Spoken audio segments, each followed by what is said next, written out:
Ode to the West Wind by Percy Bysshe Shelley.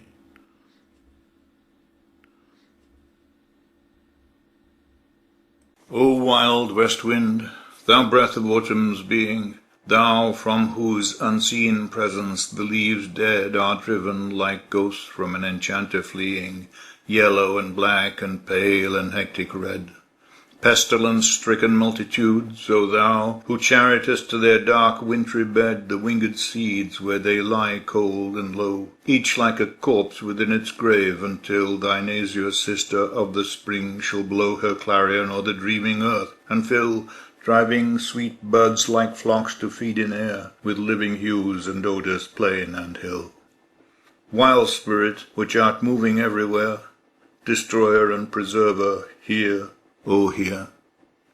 Thou on whose stream midst the steep sky's commotion, loosed clouds like earth's decaying leaves are shed, shook from the tangled boughs of heaven and ocean, angels of radiant lightning there are spread on the blue surface of thine airy surge, like the bright hair uplifted from the head of some fierce Maenad, and from the dim verge of the horizon to the zenith's height, the locks of the approaching storm. Thou dirge of the dying year, to which this closing night will be the dome of a vast sepulchre, vaulted with all thy congregated might, of vapours from whose solid atmosphere black rain and fire and hail will burst. O hear. Thou who didst waken from his summer dreams, the blue Mediterranean where he lay, lulled by the coil of his crystalline streams, beside a pumice isle in Bai's bay, and saw in sleep all palaces and towers, quivering within the waves' intenser day, all overgrown with azure moss and flowers, so sweet the sense faints picturing them.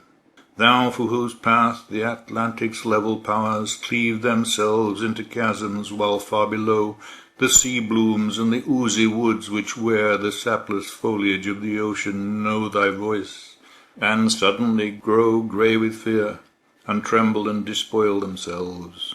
O hear.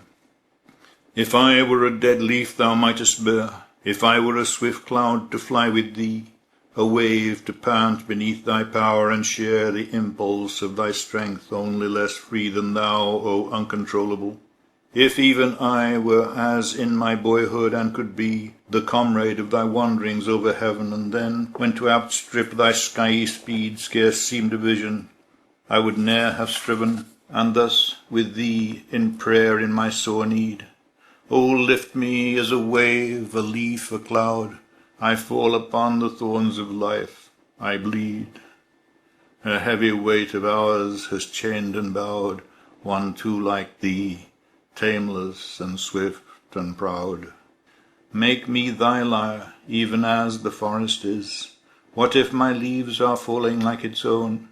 The tumult of thy mighty harmonies will take from both a deep autumnal tone, sweet though in sadness. Be thou, spirit fierce, my spirit, be thou me, impetuous one. Drive my dead thoughts o'er the universe like withered leaves to quicken a new birth, and by the incantation of this verse scatter, as from an unextinguished hearth, ashes and sparks my words among mankind. Be through my lips to unawakened earth the trumpet of a prophecy.